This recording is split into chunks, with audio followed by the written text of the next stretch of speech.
Don't look for me. He's watching. He watches everyone who looks. Please, please don't come. Welcome to Dread Files. Today, we won't be telling you a fictional story, but introducing you to a true incident. It will be narrated by the very person who experienced it. So, let's hear this case in their own words.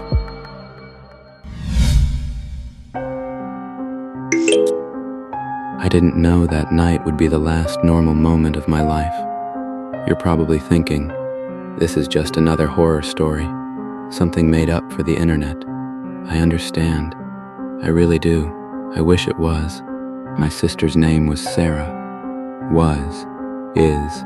I still can't decide which tense to use, because I genuinely don't know the answer. 3 years ago, October 14th, Sarah left her apartment and never came back.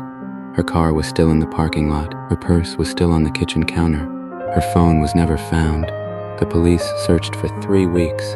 Volunteers combed through forests, riverbanks, every empty building within 40 miles. Nothing.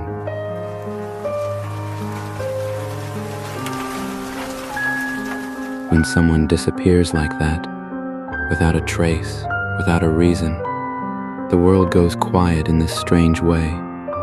People check in, they bring food, they sit with you, and then, slowly, life goes back to normal for them.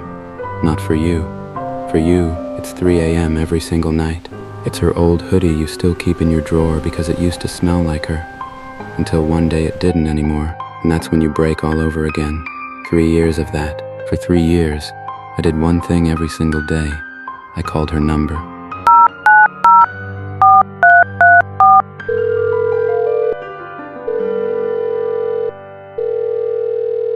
The number you have dialed is not in service. Please check the number and try again. Same answer. Every time. Without fail. Until last Tuesday. It was 2:47 in the morning.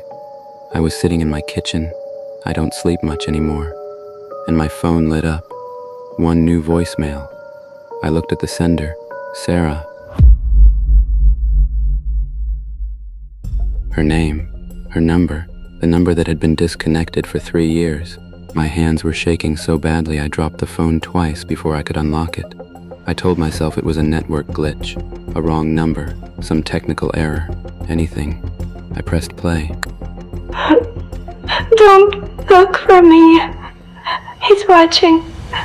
He watches everyone who looks. Please, please don't come. She was breathing, just breathing, and then she spoke. I sat down on the kitchen floor. I don't have an explanation for what I heard. I still don't. But I can tell you this.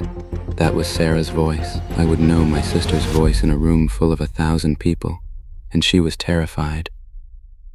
The next morning I went straight to the police station. Detective Torres, the same detective who handled Sarah's disappearance, pulled the call logs. She listened to the voicemail. She looked at me with that expression I know too well, the one that says, "We think you're grieving, so we'll be gentle." She told me they'd traced the signal. 3 hours later, she called me back.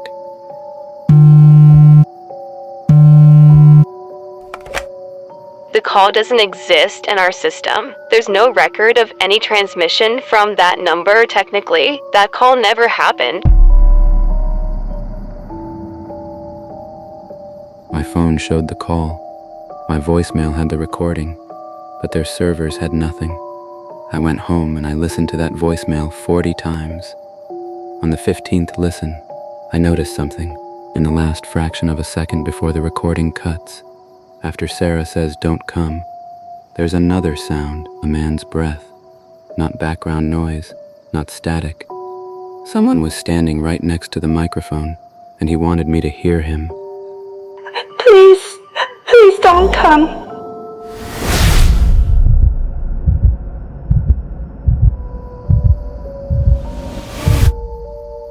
On the 4th day, I made a decision. I was going back to Sarah's apartment building. The place she disappeared from. I hadn't been able to go back in 3 years. I went. The building looked exactly the same, like time had just stopped there. Same gray walls, same rusty gate. Sarah's old apartment, 4th floor, number 14, had new tenants now, a young couple. I saw their names on the directory. I wasn't going there. I was going to the basement. Sarah had a storage unit down there. The building manager gave me a key, told me the box had been sitting there untouched for 3 years. Nobody had come to collect it.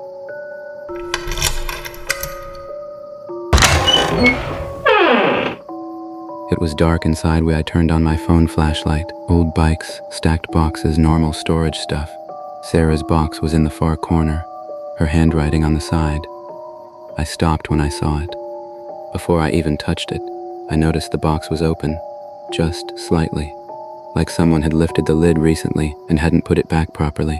Inside, her normal things like books, old photographs, a gray sweater I remember her wearing constantly, and a phone, a newer model, sealed in a plastic bag, fully charged, connected to a portable battery pack that was still running. Someone had put this here. Someone had made sure it stayed charged. The screen had one line of text typed, not handwritten. Play the last voicemail.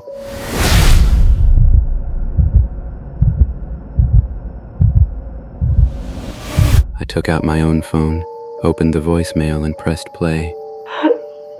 Don't look for me. He's watching. He watches everyone who looks. Please don't come. The exact moment that man's breath came through my speaker, the phone in my hand, Sarah's phone received a notification. Someone had just sent a photo to that phone right now, hell in this basement, at this exact moment. I opened it.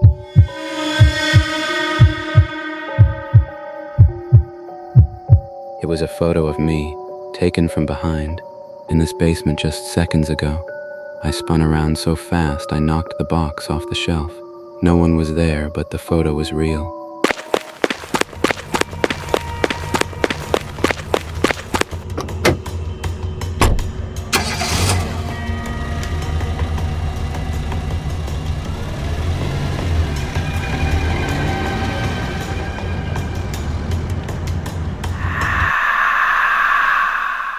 I got out of there.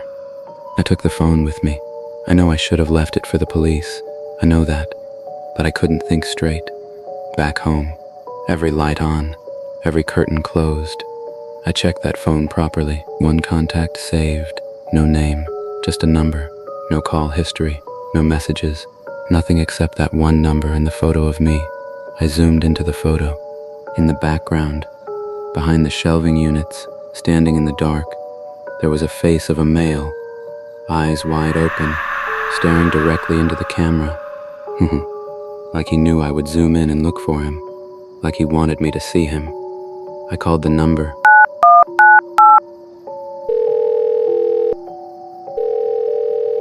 I said, "Who are you? Where is Sarah? Tell me where she is." He can hear you.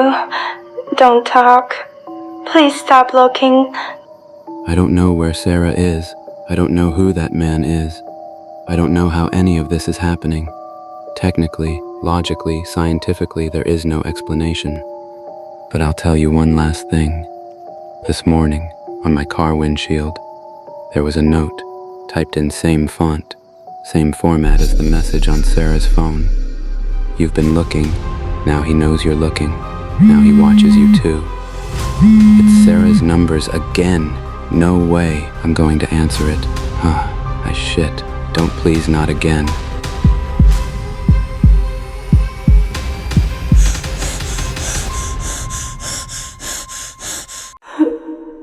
Don't look for me. He's watching. He watches everyone who looks. Please don't come. This recording was made 3 weeks ago, and his last words were, "I'm still here. I'm still physically okay." But every night at 2:47 my phone rings, and every night I answer. If you want to know what's on the other end, subscribe, hit the bell, because I'm uploading everything. Every voicemail, every photo, everything. Whether anyone believes me or not,